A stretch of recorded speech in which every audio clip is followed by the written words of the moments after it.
When affirmative action was white. An Untold History of Racial Inequality in 20th Century America. By Ira Katz Nelson. Chapter 6.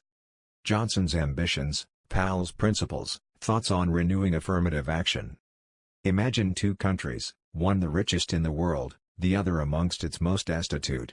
Then suppose that a global program of foreign aid transferred well over $100 billion, but to the rich nation, not the poor.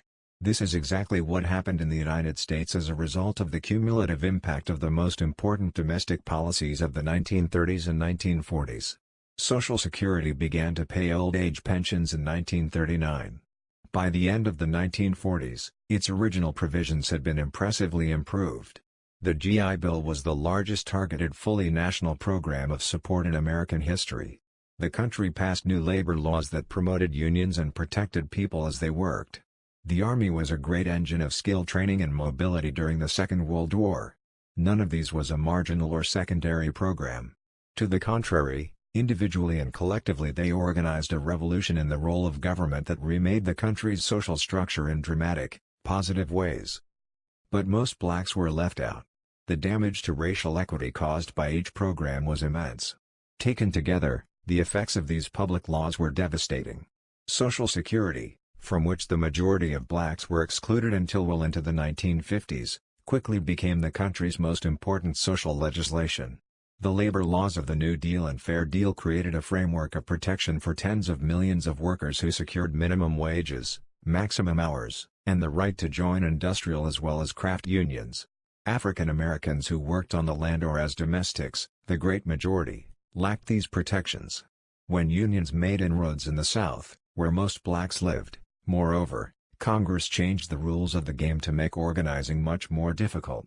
Perhaps most surprising and most important, the treatment of veterans after the war, despite the universal eligibility for the benefits offered by the GI Bill, perpetuated the blatant racism that had marked military affairs during the war itself.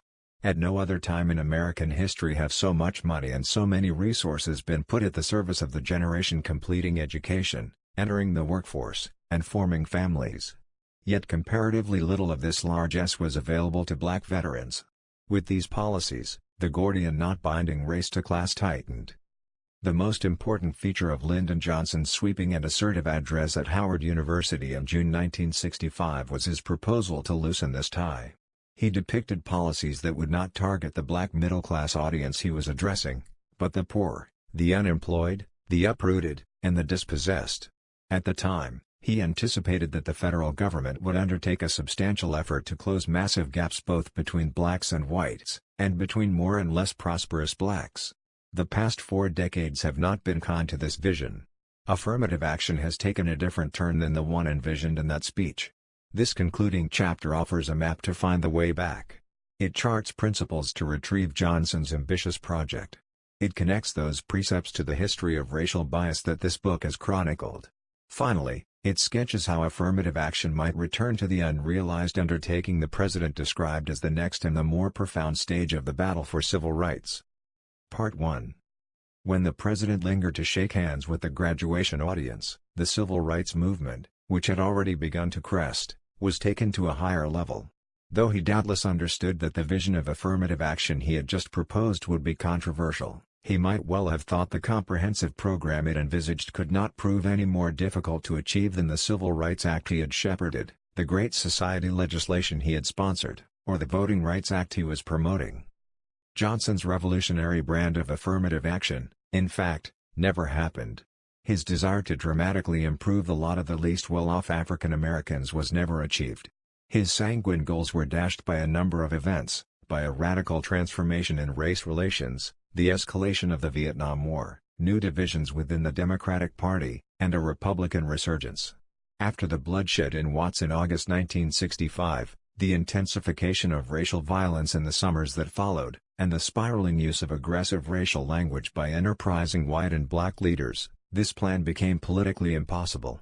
White public opinion, accurately reflected in the preferences of many members of Congress, revealed that a majority of whites were not willing to authorize a comprehensive racially oriented attack upon poverty and disadvantage. As a result, Johnson's vision came to seem like a mirage from a bygone time, and no social movement has since developed that could transform American society in this thoroughgoing way. But a first cousin, so to speak, a more limited race-conscious version of affirmative action, did soon develop. It was a momentous shift, nonetheless. As this book has demonstrated, affirmative action during the Democratic administrations of Franklin Roosevelt and Harry Truman had been exclusively white. Johnson's government turned this pattern on its head. After the Howard speech, a form of affirmative action emerged that opened access for blacks to jobs and places in higher education from which, in the main, they had been excluded. Federal authority hastened the integration of many workplaces and universities and helped enlarge the black middle class. As John F. Kennedy's vice president, Johnson already had a hand in bringing forward the language of affirmative action.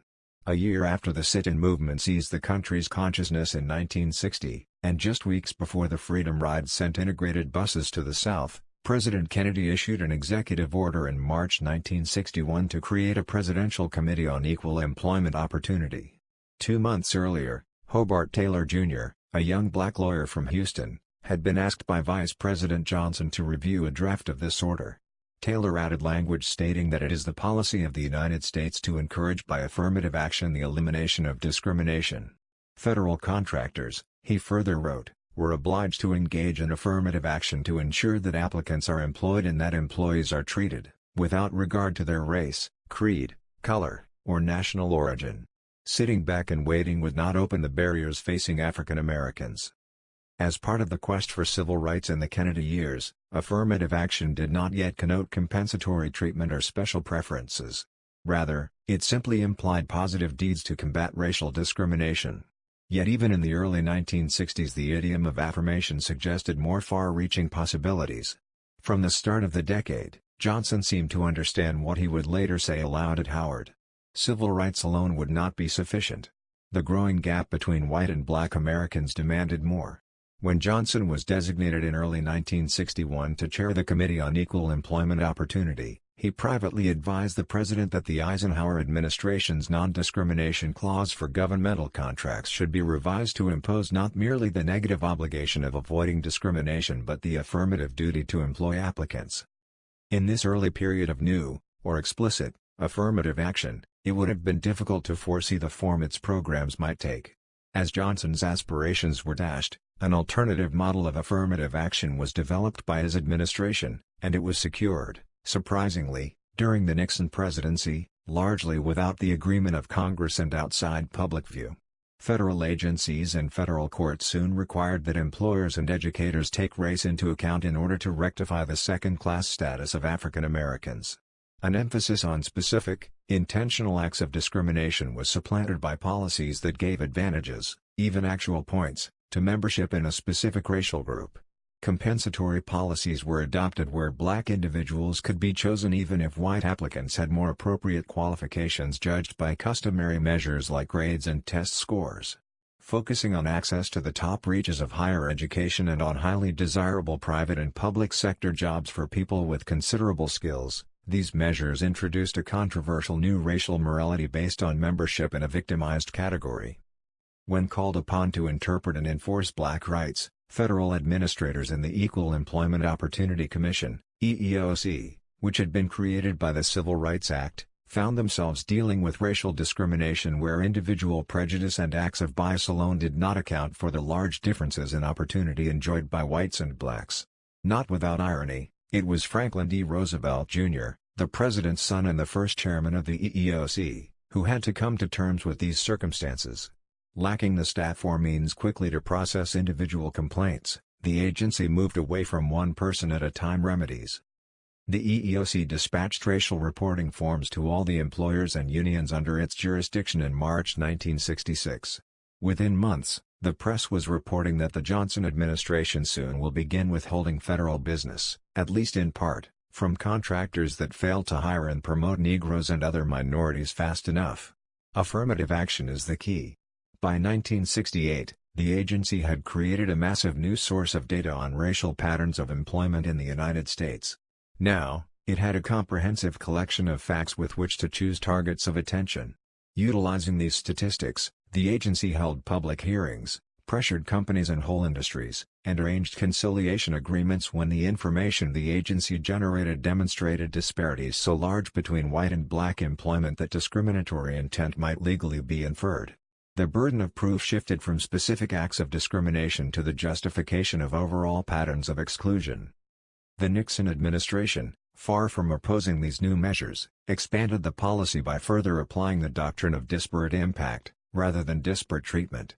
Seeking to embarrass organized labor, and enlarge a growing schism between the civil rights movement and white members of unions who might be persuaded to shift their votes to the Republican Party, Nixon enforced the Philadelphia Plan first drafted by Johnson's Department of Labor in 1967, which required that minority workers in the notoriously discriminatory construction trades be hired in rough proportion to their percentage in the local labor force. Soon, one or another form of the Philadelphia Plan, a plan Nixon called that little extra start, was adopted in 55 cities. When the U.S. Comptroller General argued that this program violated Title VII of the Civil Rights Act, Attorney General John Mitchell rejoined that the obligation of non-discrimination entails taking into account the racial implications of outwardly neutral criteria that might, nonetheless, produce deeply unequal outcomes by race. Advancing compensatory affirmative action of this type in the early 1970s, the Nixon administration applied a standard of underutilization, identifying situations where there was a mismatch between the availability of minority workers and their presence in a particular type of job to more than 300,000 firms doing business with the federal government. In Griggs v. Duke Power Company in 1971, the Supreme Court authorized such programs.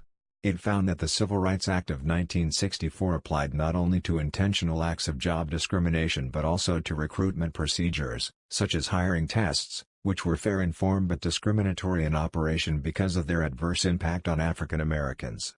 Company rules could count as discriminatory if they effectively excluded blacks or diminished their opportunity even if no such outcome was planned or anticipated. This decision marked a noteworthy constitutional turning point because it shifted the burden of proof. No longer did individuals have to prove the discrimination they experienced was intentional. What counted, as Justice Warren Burger put it, was the consequences of employment practices, not simply the motivation. It now fell to employers to demonstrate that they were not discriminating against African Americans as a group. That year, the Civil Service Commission sanctioned the use of racial goals and timetables in federal government hiring. Comparable policies in higher education quickly followed. Despite a long string of political and legal challenges, affirmative action has survived in this form first enacted in the late 1960s. In many respects, it has thrived. In sustaining and expanding a growing African American middle class that is better connected to the central institutions of American life than ever before, affirmative action has done more to advance fair treatment across racial lines than any other recent public policy. If affirmative action did not exist, the United States would be a vastly more segregated country. Without such efforts, most white Americans would have far less contact with their fellow black citizens. This post-1965 affirmative action has made our schools and our workplaces much more diverse.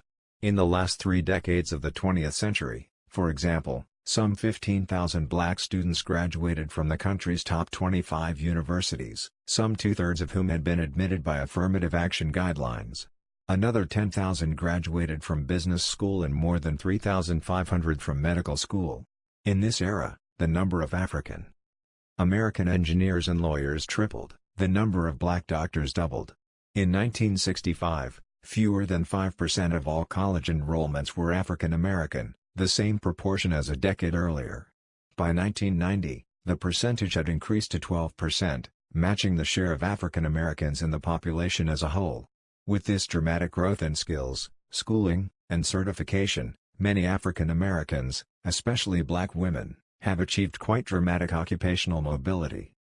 It is no longer conceivable to imagine American society without such gains to racial integration in our universities, firms, professions, and public bureaucracies promoted with the backing of judicial opinion and governmental regulation. Even if Cornel West is right to call affirmative action a weak response to the historical plight of black Americans, it has been the most important tool that the federal government has endorsed and used since the heyday of the civil rights era to promote a more equitable society. And yet, affirmative action in this new century has reached something of an impasse. Its principles are insufficiently articulated, its legality is still in question, and its reach remains far more limited than Lyndon Johnson had hoped. Of course, we cannot return to June 1965 and start again. But we can envisage how affirmative action might be renewed and reinvigorated today in a form more in harmony with the objectives Johnson proclaimed in front of Frederick Douglass Hall. Part 2. Affirmative action performs acts of corrective justice.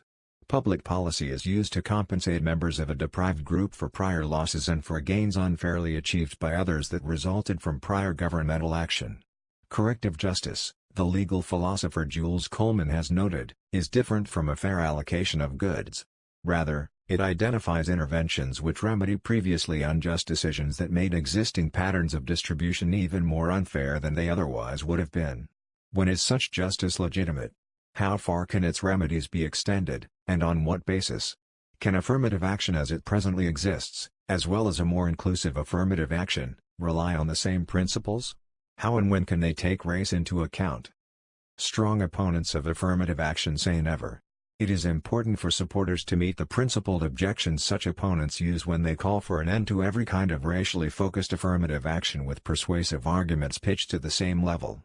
If not, affirmative action will lack the reasoned thought explaining how past racial injustice should count that its legitimacy requires. Nor will its advocates be able to shape and guide the targets and measures of future policy to end, as Johnson put it, the one huge wrong of the American nation. Though affirmative action's opponents have failed to eliminate race-conscious programs, they have succeeded in occupying the high ground of colorblind equality. Unfortunately, the arguments and rhetoric these adversaries have fashioned have not been countered by equally clear and defensible principles except for broad claims to compensation for the generalized history of slavery, segregation, and other forms of racism in American history. Defenders of affirmative action typically argue with a body of principled reasoning appreciably less developed than that of the opposition. The theory under which affirmative action is justified is often not articulated. Jack Greenberg, the former Director Counsel of the NAACP Legal Defense and Educational Fund, has remarked. Indeed, advocates often do not define any supporting theory at all.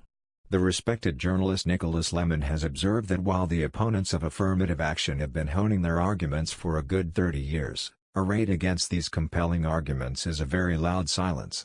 Perhaps because proponents of affirmative action have been unable to persuade most white Americans that it is a good idea, they have mainly relied on decisions in executive agencies and the courts, usually skipping the effort to win broad support either in public opinion or in Congress. So down through the decades, Lemon judged, the muscles that liberals would have used to make a public case for affirmative action atrophied, and the conservatives were becoming magnificently buffed and toned. Even the legal disputes that have reached the Supreme Court have been marked by this lopsidedness, with the honed principles of opponents confronting the more narrow and pragmatic stance of supporters. The structure of disagreement was present more than a quarter century ago when the Supreme Court decided in United Steelworkers of America v. Weber to permit voluntary agreements that reserved half of all craft training positions until African American workers in a given plant came to match the percentage of blacks in the local labor force. At issue in that case was whether Title VII of the Civil Rights Act rules out the voluntary adoption of racial quotas to correct racial one-sidedness, and thus whether a compensatory program to remedy manifest racial imbalance is permissible when no proof of intentional wrongdoing or active discrimination has been demonstrated. Writing for the majority, Justice William Brennan reasoned in practical terms. He argued that prohibiting such hard targets in the name of the Civil Rights Act of 1964 would be excessively ironic. A law triggered by a nation's concern over centuries of racial injustice, he wrote, should not be used as the reason to prohibit race-conscious efforts to abolish traditional patterns of racial segregation and hierarchy. Dissenting, Justice William Rehnquist rejoined in a more principled way, stating there is no irony in a law that prohibits all voluntary racial discrimination, even discrimination directed against whites in favor of blacks. He reasoned that as the evil inherent in discrimination against Negroes is its grounding in an immutable characteristic, utterly irrelevant to employment decisions, discrimination is no less evil if it offers preferential treatment to blacks. A long line of Supreme Court decisions has navigated among these conflicting types of justification. It has not proved easy. Even within the same short period, as in the mid-1980s, the court reached contrasting conclusions. In 1984, the court ruled in Firefighters v. states that senior white firefighters could not be laid off to make way for more junior blacks. 2 years later, it ruled in Wygant v. Jackson Board of Education that minority employment was an insufficient reason to override the seniority white teachers had achieved. Yet it also upheld a judicially ordered racial quota in Local 28, Sheet Metal Workers International Association v. EEOC, finding that the race-conscious remedy of numerical goals could be deployed to end the sharp underrepresentation of African Americans and Hispanics in Local 28, despite the fact that it did have some black members and that the International Union had repealed racial restrictions as long ago as 1946. Other decisions, including the 1987 cases of United States v. Paradise and Johnson Transportation Agency of Santa Clara County, further endorsed promotion quotas and voluntary plans motivated by the underrepresentation of minorities and women rather than direct personal experience of discrimination. Tightly contested rulings and assessments have continued to characterize court rulings on the subject ever since. The language of the justices has paralleled the uneven pattern dividing the types of arguments used by affirmative action supporters and opponents in wider public and scholarly debates. Opponents have tended to argue that affirmative action is wrong as a matter of constitutional doctrine and principled tenets. Every time the government places citizens on racial registers and makes race relevant to the provision of burdens or benefits, it demeans us all. Justice Clarence Thomas, only the second African American to sit on the Supreme Court, wrote in a stinging dissent in Grutter v. Bollinger, the June 2003 decision that upheld racial preferences in admissions at the University of Michigan Law School. Arguing to the contrary for the one-vote majority, Justice Sandra Day O'Connor, the first woman justice, claimed that the compensatory steps offered by affirmative action in higher education fulfill a pressing social good, contending that it is necessary that the path to leadership be visibly open to talented and qualified individuals of every race and ethnicity. In a long line of court decisions, the opinion Justice Lewis Powell offered in 1978 in Regents of the University of California v. Bakke stands out because it both defended and circumscribed affirmative action on grounds that established clear, indeed principled, standards. Powell's guidelines can do more than certify the type of affirmative action that was created in the 1960s. As we will see, they also can guide a more extensive program closer to President Johnson's original intentions. The Supreme Court had to consider whether the University of California, Davis, could reserve 16 of its 100 medical school places for minorities. 4 justices, Warren Burger, William Rehnquist, John Paul Stevens, and Potter Stewart, found that this admissions process violated civil rights laws banning racial discrimination. To prefer on the basis of race, they argued, is wrong and illegal. 4 other justices, Harry Blackmun, William Brennan, Thurgood Marshall, and Byron White, rejected the white student Alan Bakke's challenge. They reasoned that race-blind policies in a race-conscious society can make access by minorities too difficult. Justice Lewis Powell, the court swing voter, agreed that the constitutional requirement of equal protection had been violated by the quota system at Davis. Thus, by a 5-4 vote, Bakke was admitted to the medical school. Crucially, though, Powell also found that race could legitimately be used as a plus in making decisions on admission. In so ruling, he intervened in a debate far older than this case. After the Civil War, in the wake of the ratification of the Constitution's 14th Amendment, Congress passed a series of race-conscious Reconstruction measures, most notably the 1866 Freedmen's Bureau Act, offering special remedial support to African Americans. Then, as later, supporters cited the need to rectify deep racial harms. Color-neutral policies, so soon after slavery, mocked the meaning of equality. Then, as later, opponents remonstrated against bills that specially benefited blacks, arguing that it is wrong to make a distinction on account of color between the two races. They often cited the amendment itself, stipulating that no state shall make or enforce any law which shall abridge the privileges or immunities of citizens of the United States, nor shall any state deprive any person of life, liberty, or property, without due process of law, nor deny to any person within its jurisdiction the equal protection of the laws. The 14th Amendment's language about equal protection for all citizens has provided the bedrock argument for resistance to the way affirmative action has been conducted since 1965. It is not favored treatment as such that is in question. After all, any public policy, whether about taxes, welfare, or trade, confers advantages on some with costs paid by others. Legislation always sorts people into categories and ranks. Rather, it is preferential treatment for a group based on race. A central issue has been whether this mark of distinction ever can be taken into account legitimately in the public realm, and whether specific members of the disadvantaged racial group themselves have suffered harm as a result of membership in the group. Also in question is how collective racial categories can be squared with individual rights, and whether the costs imposed on whites to correct past harms to blacks are fair. Powell rightly shared in the skepticism about the use of race in public life. Nevertheless, he authorized affirmative action within the scope of equal protection under quite demanding stipulations. Rejecting the claim that would proscribe all considerations of race, he argued that modifications to colorblind policies could be undertaken to remedy race-based disadvantages when two conditions are met, otherwise, they are illegitimate. First, there must be a clear and tight link connecting affirmative action's remedies to specific historical harms based on race. This tie between past action and present policy has to be strong and precise. More general claims about racism in the country's past are not enough. And second, the goal to be pursued by affirmative action cannot be vague or only of moderate importance, it must be sufficiently valuable as a social good to justify suspending rules that ordinarily must be blind to race. Further, if there is a non-racial way to pursue a given goal, that course should always be preferred.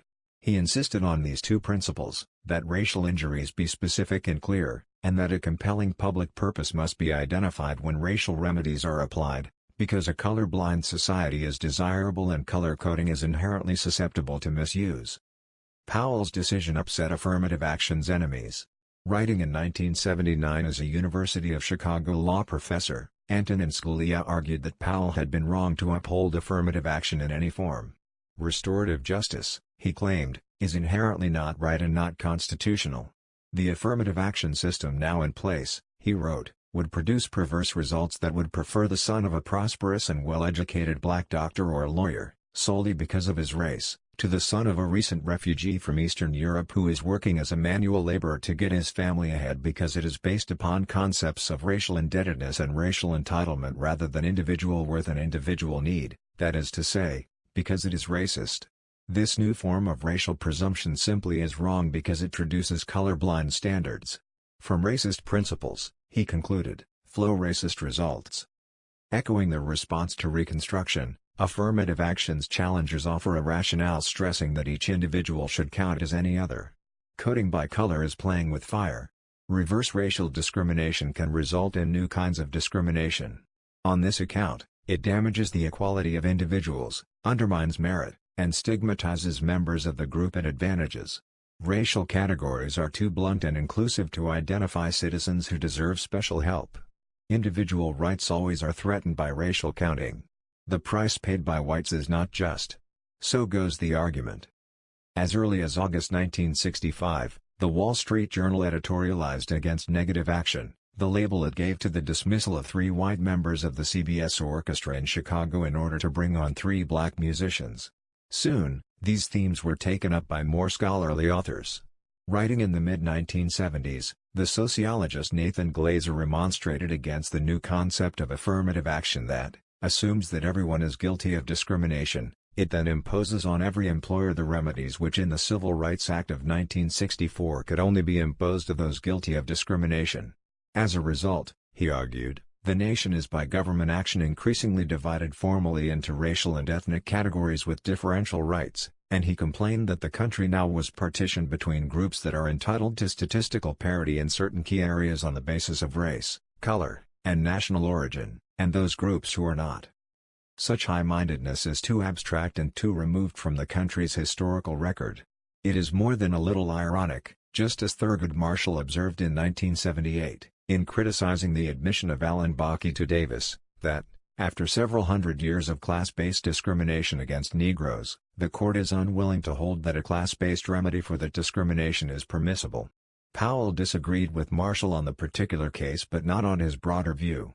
Colorblind claims in the face of the racial dimensions of American history, he understood, furnish the misleading impression that color-conscious public policies supplanted long-standing and publicly legitimate colorblind practices only after the Civil Rights Revolution and President Johnson's endorsement at Howard University of the standard calling for inequality of results. Glaser himself later took note of the moral authority of affirmative action in light of the history of black subordination. The only possible comparison with Europe, he commented, would be if the Saxons of England or the Gauls of France had been held in a position of caste subservience for centuries. Further, as he acknowledged in a retraction of his former opposition to affirmative action, it was impossible to ignore the remarkable and unique separation between blacks and others that continues in American life.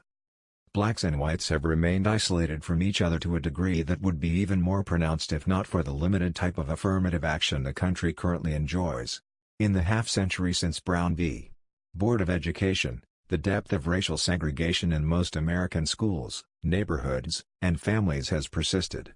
Of course, strict legal segregation has ended for schoolchildren, but, to date, racial integration, both in the North and the South, has not proceeded in the face of the pervasive residential separation of the races in suburbs as well as cities.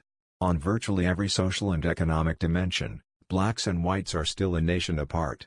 The constellation of concentrated poverty, poor access to jobs, derisory housing conditions, high rates of incarceration, and challenges to traditional family formation continues to define issues of race and racism in the United States. Negro poverty is not white poverty, Johnson declared, in seeking to understand these deep, corrosive, obstinate differences. Now as then, the call for color blindness implicitly scorns these social realities. At best, it is sightless. At worst, it is a soft version of bigotry. Many supporters of affirmative action greeted Justice Powell's reasoning with dismay, but for rather different reasons. They were unhappy that he had held on more tightly to the principle of equal protection than the four liberal justices who found against Bakke. They also disapproved of his noticeable reluctance to grant African Americans as a group the same constitutional status as individuals who suffer discrimination. For this reason, Ronald Dworkin, the constitutional scholar, disputed Powell's insistence on quite tight standards and stringent inspection before affirmative action could be upheld. Powell, he argued, had failed to see that there is an important difference between the use of racial classification to inflict harm against the downtrodden and its utilization to correct or remedy these injustices. Two quite distinct lines of reasoning about affirmative action have dominated the arguments made by its supporters. Some submit a morally compelling petition demanding reparations for the great injuries of slavery and segregation. Speaking at the Riverside Church in 1969, James Foreman, one of the leaders of the Student Nonviolent Coordinating Committee, SNCC, read out the Black Manifesto demanding $500 million from the country's churches and synagogues for African Americans as recompense for brutality, murder, and exploitation. Since 1988, the National Coalition of Blacks for Reparations has been lobbying for payments to blacks descended from slaves. Its efforts have been endorsed by Michigan Congressman John Conyers, Jr., a leading figure in the Black Caucus. Jesse Jackson has endorsed such a program of financial compensation following the 1999 UN World Conference Against Racism, and has made it a leading priority of Rainbow/Push. 2 years later, a group of African American lawyers, including Johnny Cochran Jr., O.J. Simpson's attorney, readied a class action lawsuit seeking nearly $1 trillion from the federal government. In truth, the brutal harms inflicted by slavery and Jim Crow are far too substantial ever to be properly remedied. Epic historical crimes such as slavery, unremitting racial bigotry, and segregation are injuries that cannot be requited. There is no adequate rejoinder to losses on this scale. In such situations, the request for large cash transfers places bravado ahead of substance, flirts with demagoguery, and risks political irrelevance. These calls also have practical problems. They suffer from slack precision and all-inclusive, grand dimensions. Who would qualify? Only blacks descended from slaves or more recent African immigrants. What scale could cash transfers achieve? How could they ever be more than inadequate tokens? Whatever the abstract merits of such claims, this utopian politics seems entirely symbolic, not really serious. Standing on lower ground, other supporters make more modest, pragmatic claims. Business firms defend affirmative action because it insulates them from anti-discrimination lawsuits. Universities appreciate diversity because it promotes intellectual pluralism. Various authorities argue that affirmative action helps secure racial peace and prevent disorder and anarchy. Some advocates, convinced that alternative routes to better social conditions for minorities are not available, promote affirmative action as the best available tool with which to achieve practical goals in employment and education. Such utilitarian arguments tend to be shallow. Their ambitions are too small. They fail to make the case for corrective justice except on prudential or practical grounds. Rather than argue forthrightly that the purpose of affirmative action is to put a definitive end to the caste status of blacks in American life and thus also put an end to white privilege, or another such lofty goal, they identify aims that arguably could be attained by other means. Moreover, a pragmatic calculus, once offered, has to be considered in full. After all, it must be conceded, under some circumstances affirmative action can increase racial animosities, reduce standards in hiring and admissions, and damage the self-respect of its beneficiaries. To argue for affirmative action simply in pragmatic terms thus opens its various programs to cost-benefit calculations. Without a larger context of principles and priorities, it usually proves impossible to sort out when a system of preferences is compelling and when it is not.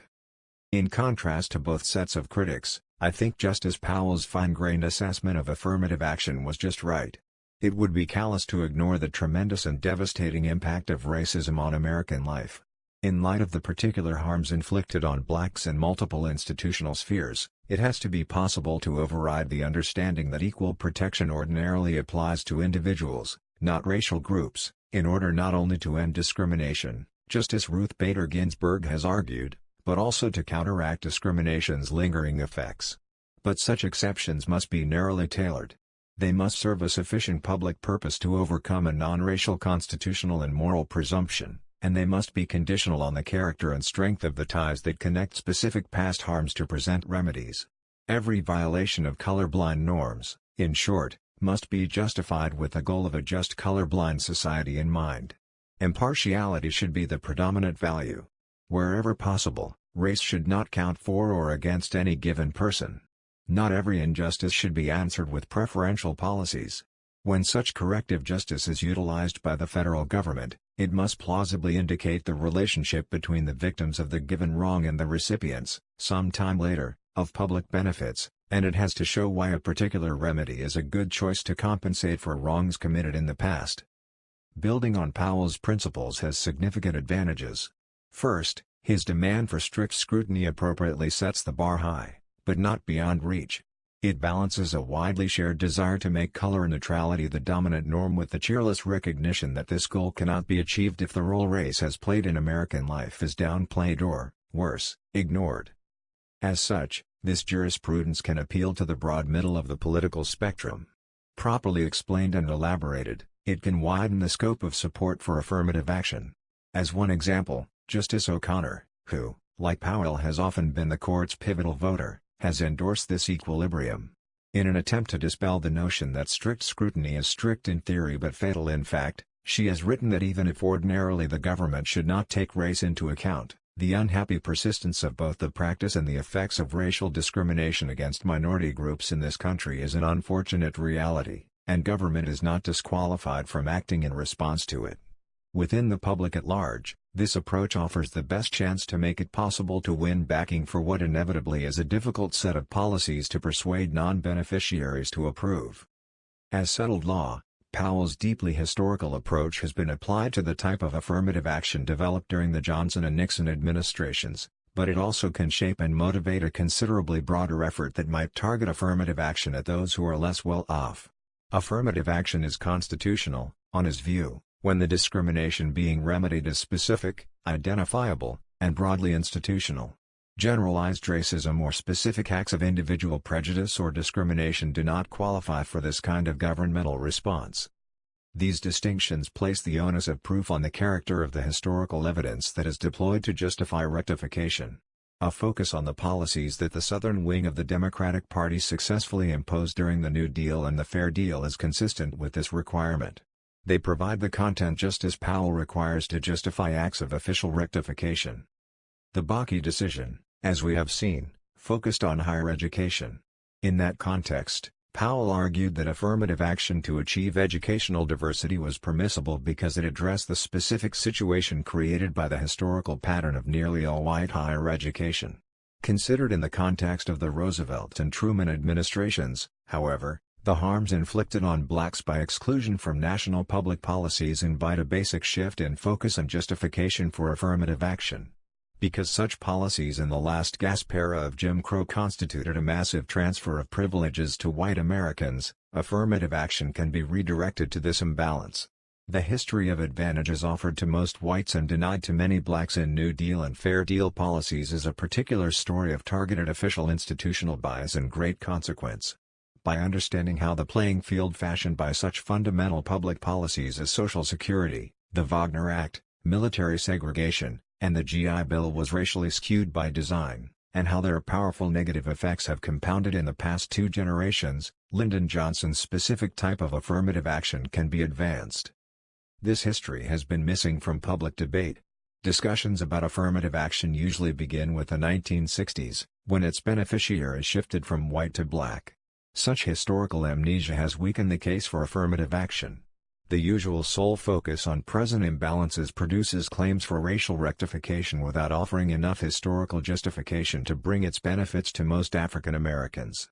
Since all the major tools the federal government deployed during the New Deal and the Fair Deal created a powerful, if unstated, program of affirmative action for white Americans, the case for even more extensive affirmative action is more compelling than current arguments favoring such policies.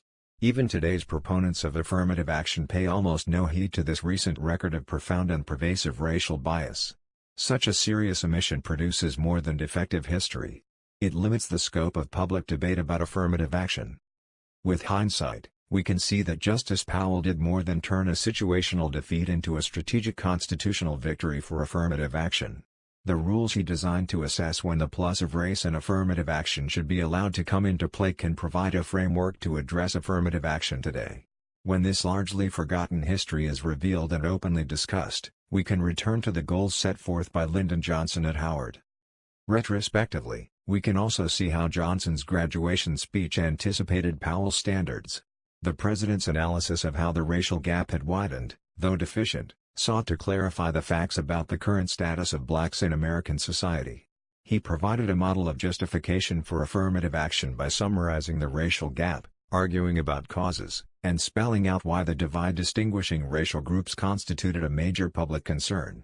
By taking these steps, he fulfilled Justice Powell's second stipulation. He also sought to connect his remedies to the causes he had identified.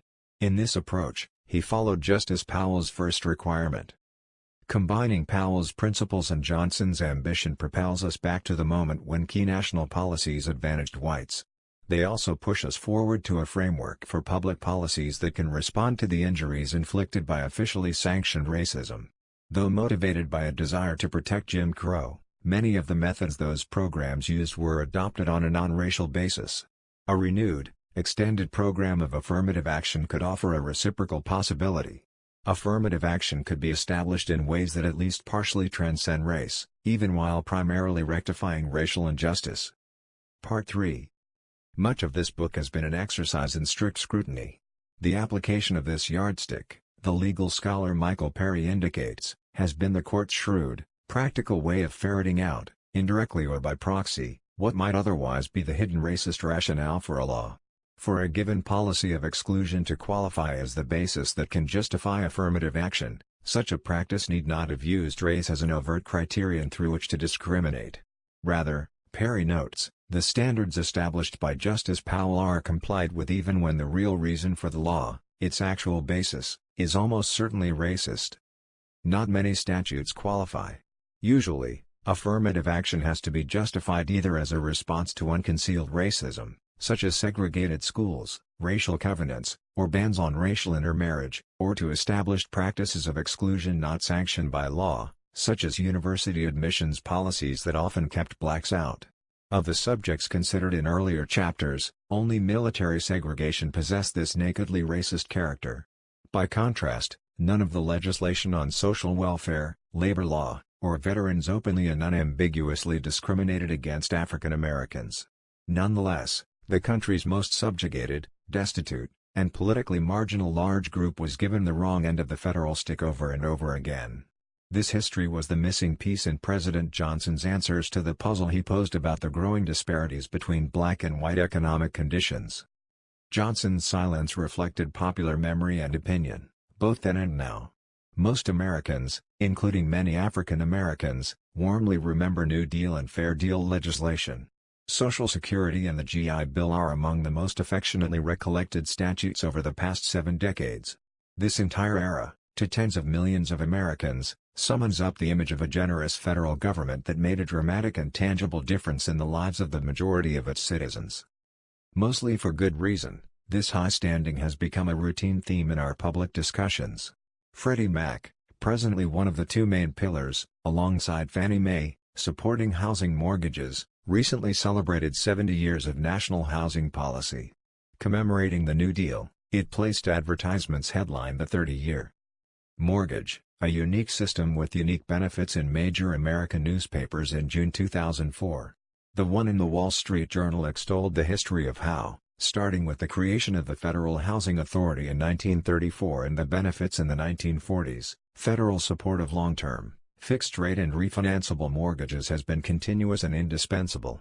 These loans, it noted, have been the most democratic way Americans access capital to build wealth. It is through such means that most families make their largest investment, their home. This pronouncement omitted a key part of the story. During the foundational period of the 1930s and 1940s, these federally backed instruments, especially those created by the GI Bill for veterans, used redlining, local control, and overt discrimination to make it very difficult, often impossible, for blacks to qualify for mortgages. As in the other areas of public policy discussed in this book, the results that can be traced directly to public policy here were profound and long-lasting. Mischances at home ownership obviously compound over time.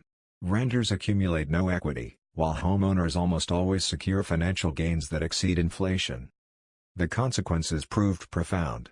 By 1984, when GI Bill mortgages had mainly matured, the median white household had a net worth of $39,135. The comparable figure for black households was only $3,397, or just 9% of white holdings.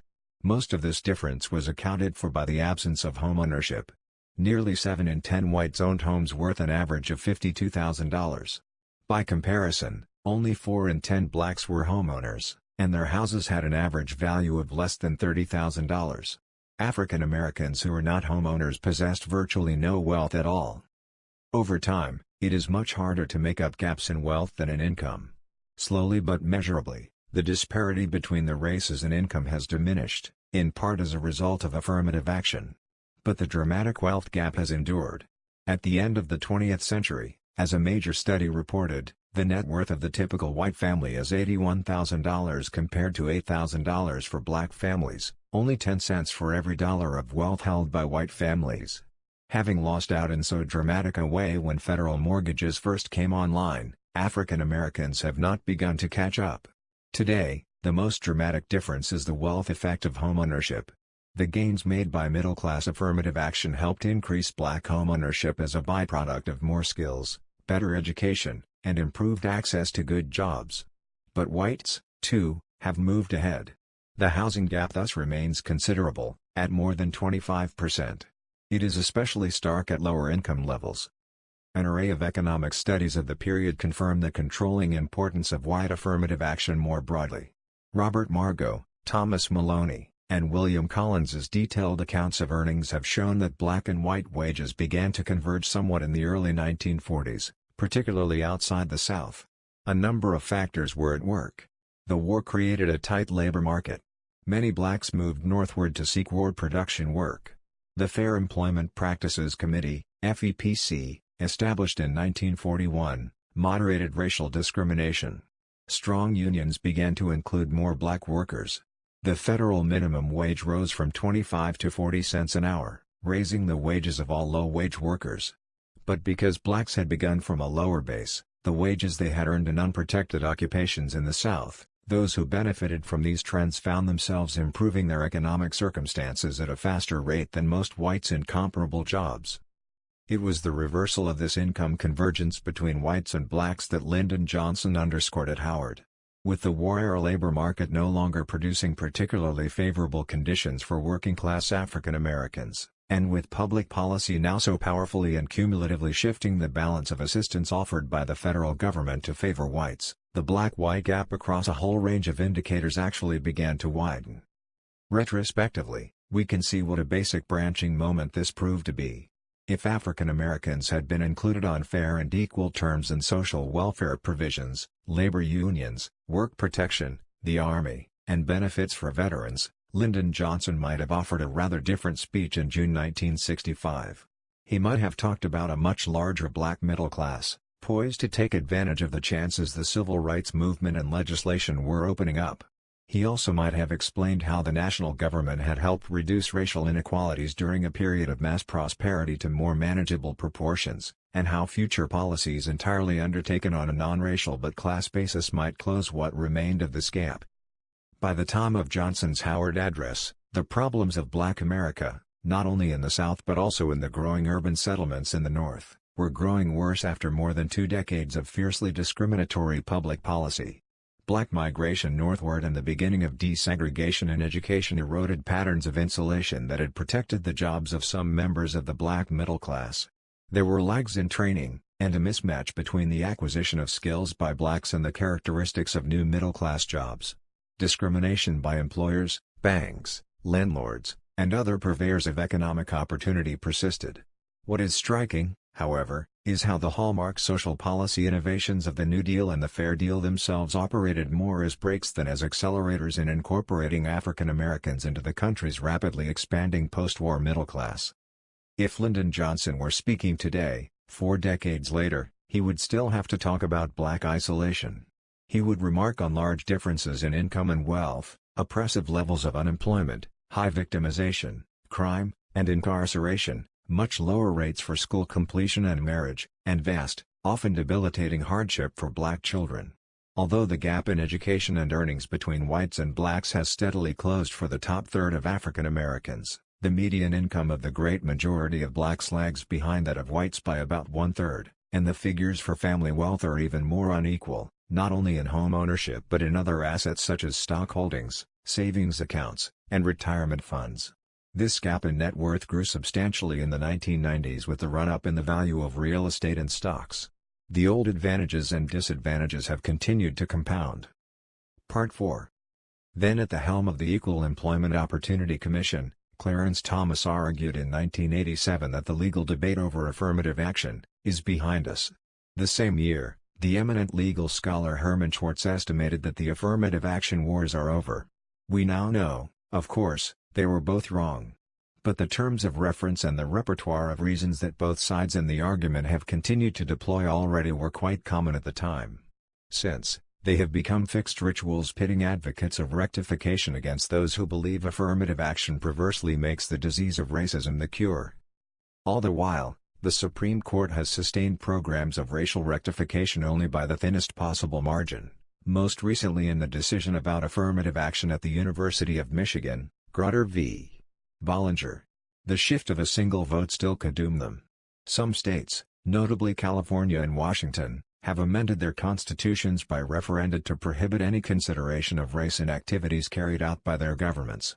In others, including Florida, Georgia, Mississippi, and Texas, governors and attorneys general have ended or severely restricted the operation of affirmative action. Politicians often mobilize voters by fighting racial preferences. At best, public opinion is conflicted. Most whites believe racial discrimination has declined so much that affirmative action's challenge to competition and mobility based on individual merit, effort, ambition, and colorblind equal opportunity is needed no longer. Others dislike it for uglier reasons.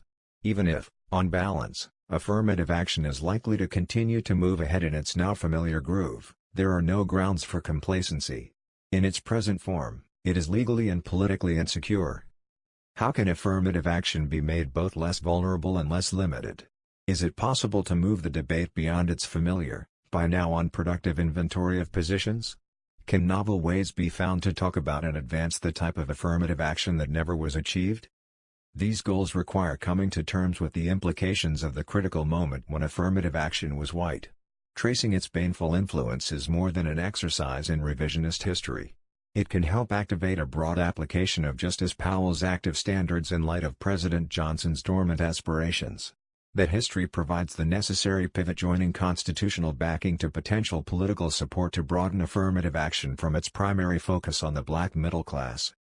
In taking this turn, it will be important to distinguish when public policy should invoke racially specific remedies and when it should not.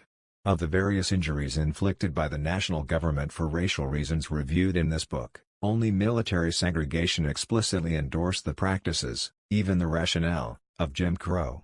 In this case, the relevant remedies have already been offered. Today, the armed forces in the United States provides excellent prospects for African Americans, better opportunities than those in any other institutional sphere in American life, perhaps with the exception of our most selective universities. Curiously, a series of forgotten early experiments in affirmative action by the military just after the Second World War can help point the way. Affirmative action for blacks began well before the term existed. With millions of soldiers coming home but security needs still pressing, the Department of War conducted a sober assessment of the campaigns in Europe, North Africa, and Asia. The way race had been handled, it concluded, had diminished the fighting capability of the armed forces. Responding to the study, the military decided to raise the educational level of black troops to improve their readiness and create a deeper pool from which to recruit black officers. The Far East Command established such a program, aimed principally at blacks, to bring every soldier to a fifth-grade standard. Elsewhere, race was used more explicitly to define eligibility. At Georgia's Fort Benning, the Army initiated an educational program for members of the all-black 25th Combat Regiment who had secured less than an 8th-grade education. But the most far-reaching program took place in occupied Germany. Starting in 1947, thousands of black soldiers undergoing basic military training at the Grafenwoehr Training Center received daily instruction for 3 months in academic subjects up to the level of the 12th grade. Soon, the training center moved to larger quarters at Mannheim-Kurfürst. By the close of the year, the results had been so positive that a larger, remarkably comprehensive program exclusively for black soldiers was launched at Germany's Kitzingen Air Base. All African American troops arriving from the United States passed through the program. Black units stationed in Europe were required to rotate through Kitzingen for refresher courses. Once this on-site instruction was completed, Army instructors traveled with the soldiers to continue their schooling in the field. The participants were required to stick with the course until they reached a high school equivalency level or demonstrated they could make no further gains. By 1950, 2/3 of the 2,900 black soldiers in Europe were enrolled. Military affirmative action worked. These men made striking advances in Army classification tests. That year, the European Command estimated that the program was producing some of the finest trained black troops in the Army. Soon, the number of qualified black officers increased considerably.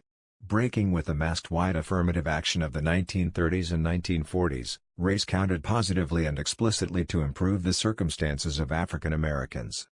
The use of federal power to advantage the country's most subjugated group promptly generated both the objections and the defenses recognizable to us today. With a shift in the racial target, many whites, then as still now, issued a call for colorblind policies. How could it be fair, they asked, that Kitzingen schooling was reserved absolutely for blacks, or that the courses offered to black soldiers were superior to the far more limited educational programs for literacy training than available to white troops? The military's response, based on the effects of historical patterns, was summarized by an official Army historian. Command spokesman quite openly justified the disparity on the grounds that Negroes on the whole had received fewer educational opportunities in the United States. The military did not, directly, explicitly connect these programs to its own ugly history of segregation, but its responsible authorities did rightly distinguish the deployment of race to remedy injustice from the use of racial categories to create injustice. These were programs without a name. They were soon forgotten. But they established a positive mass-based model justified by principles much like those Justice Powell later elaborated. Because these policies fashioned by the Department of War were initiated without political consultation, they anticipated future aspects of affirmative action that were administered by regulatory bureaucracies rather than in an open political process. In this respect, they are not an appealing example. Any next steps must move through the democratic process on the basis of a broad and popular constituency. Is this possible? I believe it is if the following conditions are complied with.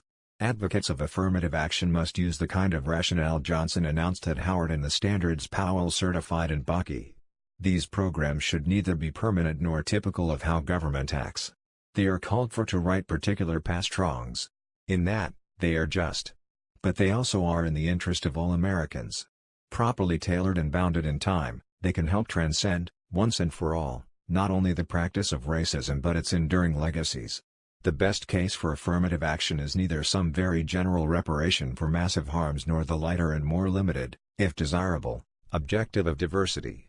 Rather, as the legal scholar Jack Greenberg has argued, the most compelling practical and moral goal should be that of bettering the social conditions in which African Americans live, conditions that affect everyone in our society. Beneficiaries must be targeted with clarity and care. The colorblind critique argues that race, as a group category, is morally unacceptable even when it is used to counter discrimination. But this view misses an important distinction. African American individuals have been discriminated against because they were black, and for no other reason. Obviously, this violates basic norms of fairness. Under affirmative action, they are compensated not for being black but only because they were subject to unfair treatment at an earlier moment because they were black. If, for others, the policies also were unjust, they, too, must be included in the remedies. When national policy kept out farm workers and maids, the injury was not limited to African Americans. Nor should the remedy be. On this understanding, it is important to identify recipients of affirmative compensation who have a direct relationship to the harm being remedied. This does not mean that they had to experience a specific act of discrimination directly. To qualify, however, it needs to be shown how discriminatory institutions, decisions, actions, and practices have negatively affected their circumstances. This approach does not limit remedies to individuals who have faced injustice directly, one at a time, neither does it justify remedies for African Americans as an exclusive group that is shared in a history of racism except when the harm, as in military segregation, was created with unambiguously racist categories. Popular and political support, in short, as well as judicial legitimacy, will depend on the clarity and persuasiveness of the association between harms and remedies. One of two approaches is possible. In the first, a closely targeted program of corrective justice would search for identifiable individuals who have been harmed, even at the distance of 1 or 2 generations, by the pattern of exclusions and local administration this book has documented. This policy could yield both tangible and symbolic compensation. As examples, for the lag in entering the Social Security system, the excluded could be identified and they, or their heirs, could be offered one-time grants that would have to be paid into designated retirement funds. For the absence of access to the minimum wage, tax credits to an equivalence of the average loss could be tendered. For the lack of access to key programs under the GI Bill, programs of subsidized mortgages, small business loans, and educational grants could now be put in place. These measures could be targeted toward those who stand in a direct line to people who were harmed, but both to keep the costs in check and to target spending on those most in need. They would also be available only up to a certain level before being taxed back. Alternatively, a less administratively burdensome but still exacting approach could be crafted. Here, the broad target for assertive federal policies would be poor Americans who face conditions produced by the constellation of patterns of eligibility and administration the South placed inside the most important New Deal and Fair Deal programs. Although less exact at the individual and family level, this approach would authorize a major assault on inequality and poverty which would be justified by these historical patterns and remedied by interventions offering boosts into middle-class status. The major instruments would be the same as those the federal government utilized in the GI Bill: subsidized mortgages, generous grants for education and training, small business loans, and active job searching and placement. This line of attack also could deploy an expanded earned income tax credit, assure generous child care, and guarantee basic health insurance. Either way, we have to identify not only the persons, or group of people, but the specific qualities of racial discrimination. There is something of a hierarchy. Individual private acts of prejudice and discrimination count for less than more pervasive institutional ones. Injuries dealt by government count for more than private patterns of institutional racism. When government is directly involved, claims for systemic compensation to match systemic harm become most compelling. Public policies, after all, have been the most decisive instruments dividing Americans into different racial groups with vastly different circumstances and possibilities. Finally, it is worth remembering that more than material injuries remain to be addressed. For this reason, even when remedies are crafted in a way that moves the country toward a fully integrated, colorblind society, the racist motivations and primary targets of those who crafted affirmative action for whites must not be repressed. The programs discussed in this book did far more than cost people money or opportunity. They also projected humiliation, while stunting human imagination and possibility. Appropriate signs and deeds would represent a collective apology, and indicate a communal desire to transcend such insults, especially where they were based on racial, and racist, distinctions. After a review of affirmative action, President Bill Clinton famously proposed to mend, not end it. My appeal is different: extend affirmative action in order to end it within one generation. If such a project were to succeed, the next assessment of affirmative action a president offers at Howard University could well be a celebration of success and culmination. Only then will affirmative action no longer be white or black. /